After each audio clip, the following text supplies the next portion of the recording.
بسم الله والصلاة والسلام على رسول الله. ان شاء الله يا ربي تكونوا كامل ملاح، تكونوا بصحة جيدة. اليوم جبت لكم فيديو ان شاء الله يا ربي يعجبكم، وان شاء الله راح يكون الانطلاقه تاعكم باش تحققوا الاهداف تاعكم اللي حاطينها في راسكم. يعني عسرتوا باش تبداو، جاتكم صعيبه، ما لقيتوش اللي يوجهكم ولا ما لقيتوش اللي يعطيكم هذاك الحافز. ان شاء الله يا ربي اليوم نعطيكم هذاك الحافز باش تبداو في مشروعكم وتدخلوا راس مال ولو كان بسيط، اسونسيال تكفيو ارواحتكم وتحققوا واش حابين في حياتكم. قبل ما نبداو الفيديو نصلي ونسلموا على الرسول عليه الصلاه والسلام، وما تنساوش اللي دخلوا القناه تاعي يدعموني بالاشتراك في القناه ويفعلوا الجرس، وما تنساوش ديروا لي جيم وتخليوا لي تعليق مشجع. اليوم راح نقول لكم كيفاش راح نبداو المشروع تاعنا. دائما رانا نشوفوا في اليوتيوب راهي سلسله من المشاريع وسلسله هاد الايامات يعني اليوتيوب كاع يهضر على المشاريع الصيفيه، بما ان في موسم الصيف الناس كامله تهضر المشاريع الصيفيه باش تدخل راس المال. انا نشوفوا الغلا، هذاك الغلا اللي راهو داير حاله، راهو خلينا ما نقدروا نبوجيو مع الماكله، ماناش نبوجيو وين يا اللباس، وين يا كما يقولوا الحاجات الكماليه ولينا ما نلحقوش باش نشروها. كيفاش نبداو المشروع تاعنا؟ اول حاجه لازم نديروها نحطوا الرزق باللي على ربي سبحانه ونتوكلوا عليه وندعيوه. التوكل على الله هو نصف النجاح في المشاريع تاعنا. نتوكلوا على ربي سبحانه ونقولوا يا ربي انت الوكيل تاعنا، عاوننا ورزقنا، ندعيوه نقولوا يا ربي رزقنا ووفقنا. الا كان هذا المشروع اللي خيرناه في خير قربونا ورزقنا منه الخير، الا كان جايبنا غير الشر بعدوا علينا ورزقنا خير منه في جهه خلاف. تاني حاجه تبحثي على المشاريع اللي ما فيهاش راس المال. دائما خاصه الربات البيوت اللي قاعدين في الدار ما عندهمش، الاغلبيه ما عندهمش راس المال، اللي عندهم قيس ما يشريو الماكله وهذاك المصروف اللي يخليهم الزوج، او ما عندهمش مامبا ما يخليهمش الزوج، هذاك قيس المصروف اللي عندهم تاع الدار باش يشريو الحليب، باش يشريو الخبز، باش يشريو هذه وهذه، ما راحش يكفيهم باش يبداو المشروع. وكاين مشاريع راح نجيبها لكم ان شاء الله في الايامات القادمه ما فيهاش مامبا راس المال، راح تبدايا من الاشياء اللي عندك في الدار، تبدايها من دارك، ما كان لا راس مال لا والو، ويحققوا لك ارباح وراح تكفي روحك. اولا تبحثي المشاريع اللي ما فيهاش راس مال كبير ويتوافق مع رغبات واش حابه، مع الرغبات تاعك، واش حابه نتيا، واش حابه ديري المشروع اللي حابه نتيا ديريه ويدخل لك المال. تروحي المشاريع اليوتيوب راهم معمر، الفيسبوك راهم معمر بالمشاريع، تسقسي الناس، تسقسي الحوان، تسقسي صحاباتك، كاع راحين يعطيوك فكره. كان اللي يعطيك مالغري ما يعطوكش فكره صريحه وفكره كما يقولوا صادقه، بصح انت من هذوك الكلام ولا هذوك الاراء وهذوك الكلام اللي تسمعيه في اليوتيوب تشوفيه في الفيسبوك راح يعطيك فكره، وخاصه مع المشروع اللي حابه انت، مع الرغبات تاعك.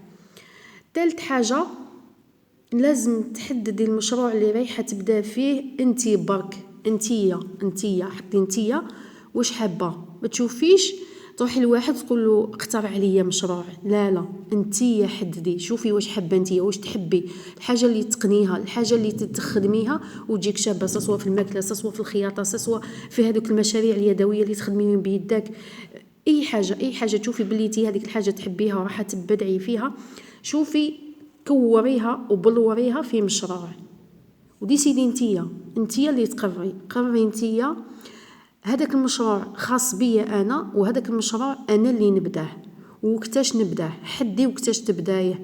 لازمك هذيك الانطلاقه ولازم هذاك الدافع، لازم يكون عندك دافع. علاش هذاك الدافع علاش يجيك؟ باسكو عندك ظروف راكي تعيشيهم، بالك عندك هدف حابه تلحقي ليه، حابه باغ ديري دار، حابه باغ تشري طوموبيل، حابه تكوني حاجه في حياتك، حابه تكوني سيده اعمال. صافي هذيك كي تحدي المشروع او تحدي الحاجه اللي راح تبداي فيها نتيا، هي اللي تعطيك هذاك الدافع. رابع حاجه جينا ليها كي هادو يصراونا قبل ما نبداو في المشروع تاعنا، نضبطوا هذيك البلاصه اللي رايحين نبداو فيها المشروع، بلاصه او المكان او البيئه اللي محيطه بهذاك المشروع اللي حنبداو حنايا. اسكو هذوك الناس يتقبلوا هذاك المشروع او المنتوج هذاك اللي راح نخدموا انا، اسكو ما يتقبلوش، اسكو يتعارض مع الثقافه تاعهم، اسكو لا اسكو هذه البيئه يعني بيئه تاع بحر تحتاج هذاك المشروع، او بيئه صحراويه ولا بيئه جافه بتحتاج هذوك الحاجات ولا ما تحتاج هذاك المنتوج.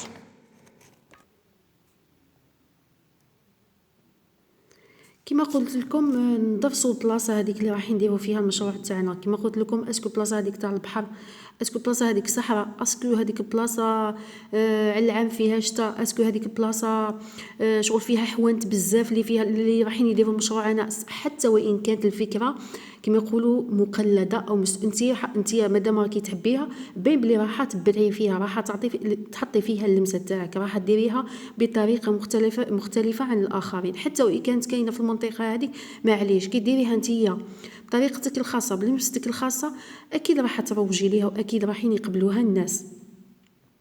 وطبعا كما قلت لكم البلايص اللي كما نعرفوا راهي جايه الصيف، بلايص اللي فيهم البحر راح تكون فيهم المشاريع قويه خاصه في الصيف. تقول بما ان عندنا فتره انقطاع طويله على البحر، كورونا وما باش وشنو، هذيك اللي دات انقطاع على البحر، الناس دوكا راهي كامل تحوس باش تروح تبحر.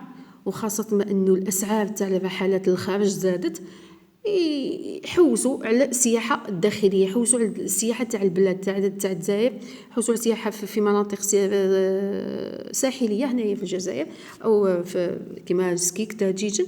صافي هذوك البلايص هذوك الا كنتي تسكني في هذوك البلايص كيما سكيك كيما جيجل كيما عنابه كيما تيبازا كيما هذوما المشاريع فيهم راح تكون ناجحه، خاصه الاكل وخاصه الخياطه او الملابس.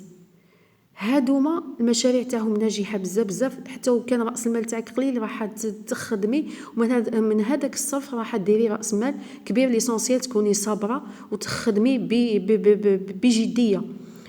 راح ندخلوا في الجديه والصرامه هذه دوك في المراحل الجايه في الشروط اللي جايين. خامس حاجه قبل ما تبداي المشروع تاعك لازم تخيري السوق اللي تشري منه السلعه او المنتوج اللي رايحه تعتمديه كمشروع. واش قصدي هنايا؟ واش نقصدو هنايا السوق اللي رايحه تشري منه نقصد لهم الاغلبيه السوق اللي يبيع بالجمله او الحوانت اللي يبيعوا بالجمله، السلع بالجمله. الا كان المشروع تاعك يتعلق بالطبخ والحلويات راح تخيري حوانت اللي يبيعوا اللوازم الحلويات ولوازم الاكل اللي يكونوا اللي يبيعوا بالجمله. ما تروحيش تشري من الحوانت العاديه لانه السعر مرتفع عفوا، ما راحش تخرجي في المشروع تاعك وراح تخسري، ما راحش تدخلي الشيء اللي حابه انت. كذلك بالنسبه للمنتوجات سواء كانت ملابس، سواء كانت اواني منزليه، سواء كانت ادوات تاع الطبخ، سواء كانت ادوات التنظيف، هادوما لازم تخيري سوق او مارشي اللي يبيع كذلك بالجمله. عندنا بوماطي، عندنا بزاف، عندنا كاين اللي ما نعرفهمش. تروحي هادوما الاسواق تجيبي المنتوج تاعك بالسعر تاع الجمله، السعر تاع الجمله. كي تزيدي له نتيا راح تدخلي كما يقولوا فارق. هذاك هو اللي راح يحدد، هذاك هو اللي يكون الربح تاعك. سادس حاجه من الاخر تاعنا قبل ما نبداو المشروع تاعنا، لازم نستغلوا كل مبلغ صغير، كل مبلغ سواء 1000 فرنك 100 فرنك نستغلوها ونديروها هي الانطلاقه تاعنا نحو بناء مؤسسه خاصه بنا. هذيك 100 فرنك ولا هذاك 1000 فرنك ولا هذاك 10000 ولا هذيك 100000 هي اللي راح دير لك وتبني لك المشروع ديالك الكبير. حطيها في راسك بلي يقول لي هذه 100000 راح نوصل بها الى هدف بعيد بعيد بعيد. ما تستحقريش هذاك المبلغ اللي عندك وما تستحقريش روحك. يا ما ناس بداو من العدم ما عندهمش خلاص، راهم الله يبارك بناو مؤسسات وبداو مصانع وبداو مشاريع. لذلك استغلي كل مبلغ كان عندك. سابع حاجه نحددوا الطريقه اللي راح نسوقوا بها المنتوج تاعنا ولا نروجوا بها المنتوج تاعنا او المشروع تاعنا. في الطرق كاين بزاف راح نعطيكم 3 من بيناتهم. عندك مواقع التواصل الاجتماعي. مواقع التواصل الاجتماعي هي منصه يعني واسعه باش تنشري المنتوج تاعك ولا تسوقي له. عندنا الفيسبوك، عندنا الانستغرام، عندنا هذا الاشهار الممول او بوبليكاسيون افيك انفلونسور. لي زانفلونسور هادو شغل تخير مؤثر ومن بعد تقول له ندفع لك مبلغ. هذه بوكو بليس اللي عندهم المشروع تاعهم، المشاريع تاعهم شغل مشاو شويه في المشاريع تاعهم، بداو بشويه ومن بعد طلع المشروع ديالهم دوكاتيك حبوا يزيدوا يوسعوا في قاعده البيع تاعهم. ولا التنقل هو انت اللي رايحه تدي المنتوج تاعك، تدي المنتوج تاعك للزبون، تدي سواء المحلات، تدي سواء هذاك الزبون طلب من الاخر انتيا تديهولو. فهمتي؟ المناسبات والافراح والمواسم جينا هنايا للصح، وهذه فيها كبير، هذا كلام كبير راح نخصص له فيديو خاص، لانه هادوما لا باز تاع المشاريع تاعنا. في كل حاجه، في كل موسم او كل مناسبه او فرح نقدروا نديروا مشروع خاص به، وياما مشاريع. عندنا العراس، عندنا الختانات، عندنا السبوع، عندنا موسم تاع الصيف، عندنا نجاحات، مواسم تاع الى اخره. على بالكم عندنا المحلات والعلاقات الاجتماعيه. المحلات والعلاقات الاجتماعيه هنايا نستغلوا المحلات تاعنا، محلات اللي كاينين في الحومه تاعنا.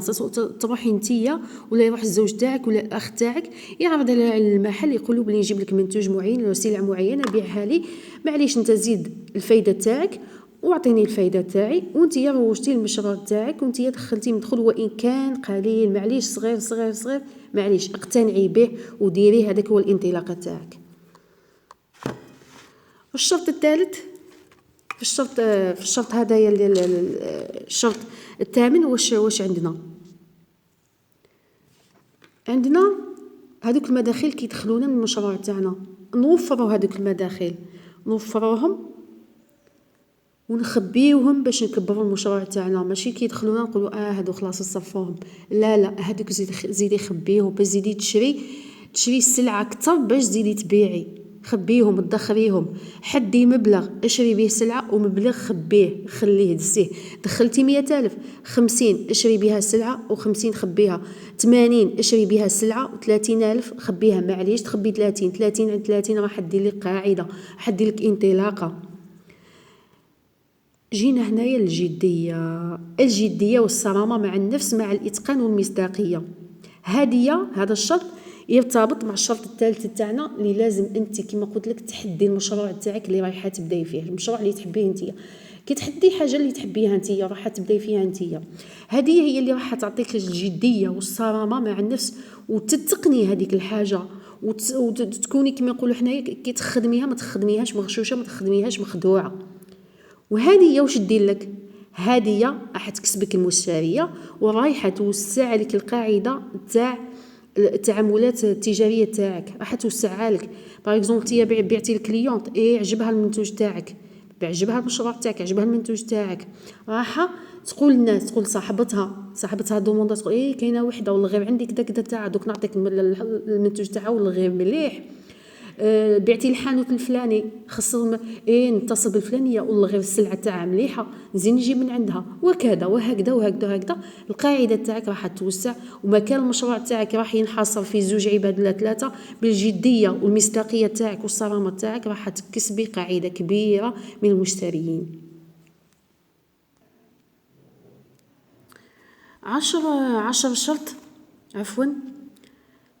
لازم نحطوا في راسنا بلي لازم لا للهزيمه، ما نهزموش، ما نفشلوش، لا للكلام المحطم، لا للسلبيه نعمل النجاح. ان شاء الله كل وحده راح تشوف الفيديو تاعي هذا راح تاخذ بالكلام تاعي هذا وتحطه في راسها وتبدا في المشروع تاعها، وما تبدا في المشروع تاعها وبقات الناس يحطموا لها المعنويه تاعها بكلامهم الفاشل، قولها ما تفشليش، كملي. معليش دخلتي غير 1000 فرنك، دخلتي غير 100 فرنك، كملي ما تفشليش، كملي انه يجي نهار ان شاء الله وتنجحي في المشروع تاعك. بدلي المبادئ تاعك في الخدمه تاعك، بدلي المعتقدات تاعك، بدلي البيئه اللي راكي حاطه فيها المشروع تاعك. بالك هذاك المشروع تاعك ما ينجحش البيئه اللي حطيتيها انت فيه. وسعي قاعده المعلومات تاعك، واش خص المشروع تاعك باش يزيد ينطلق، يزيد ينجح اكثر. ما تسمعيش كلام الناس اللي يحطمك، ما تفشليش، ديريها في راسك، ما تفشليش، كملي. واخر شرط لازم الصبر ثم الصبر. ما كانش حاجه تجيب الساهل، ما كانش حاجه نخرجوا في الباب نلقاوها، ما كانش حاجه يجيبوها الناس في طبق من ذهب يقولوا لنا هاي ليكم باش تكملوا حياتكم ولا باش تحققوا الاهداف تاعكم. لازم تحطي في راسك باللي ماشي من النهار الاول رايحه تربحي، ماشي من النهار الاول راح تحققي الهدف تاعك، ماشي من النهار الاول راح تشري طوموبيل، وماشي من النهار الاول راح تشري دار، وماشي بالنهار الاول راح تولي ممرضه، وماشي بالنهار الاول راح ديري مؤسسه، وماشي بالنهار الاول راح توصلي للقاعده او القمه اللي حبيتيها نتيا. فهمتي؟ لازم تصبري، لازم بالعقل، لازم ما نحطوش في راسينا انه هذوك الدراهم كيما نقولوا شغل، ما نحطوش في راسنا انه لازم ندخلوا مبلغ في النهار الاولاني، لازم ندخلوا مليون في النهار الاول، لازم ندخلوا 2 ملايين في النهار الاول. لا لا، حطوا في راسكم شغل راكم تلعبوا في لعبه لازم تنجحوا فيها، وهذيك اللعبه شغل ما يهمش المدخول تاعها، المهم نربح، ليسونسيال ننجح، ليسونسيال نكمل الطريق تاعي، ما نفشلش عند اول حجره تجي في طريقي، ما نفشلش عند اول انسان يجي يحطمني، لازم المشروع تاعي نكمل فيه. فهمتوني؟ ان شاء الله الكلام هذا تاعي يوصل لكل وحده حابه تبدا تاسس لنفسها لذاتها، الاستقلال تاع الاستقلاليه تاع الاساس الماليه. ما نقولش انا الاستقلاليه لانه ما كانش واحد يعيش بلا فاميلتو ولا بلا راجل ولا بلا اب ولا بلا اخ ولا بلا اخت. نقول الاستقلاليه الماليه تبعا للوضع اللي رانا فيه، لانه كل وحده تحب تحسن الظروف تاعها، تحب تحسن ظروف تاع اولادها، تحب تحقق اشياء لاولادها، تحب تحقق اشياء لذاتها. ولهذا لازم نحطوا هادو الشروط في راسنا ونبداو المشروع تاعنا. ان شاء الله في الفيديوهات الجايه ان شاء الله راح ندير لكم سلسله من المشاريع، ماشي المشاريع اللي راني نشوفوا في اليوتيوب، غنهضر لكم بصفه عامه، نعطيكم افكار على المشاريع اللي راهي تدور في الصيف هذا ان شاء الله، وان شاء الله تبداو فيهم. واللي حبت كاش مشروع ولا نعطيها فكره، التعليقات كاينه، تخلي لي تعليق في التعليقات واش حابه وانا رايحه نعاونها. ان شاء الله نلتقي في فيديوهات اخرى ان شاء الله. عذروني على الصوت تاعي لانه المونتاج ماشي سهل، واول مره راح نحتك بكم. ان شاء الله في سلسله فيديوهات اخرى راح نحسن من القدرات تاعي في الحوار، ونتحاور معكم مليح ونخاطبكم مليح، وبالتوفيق إن شاء الله. نلتقي في فيديوهات أخرى إن شاء الله. السلام عليكم.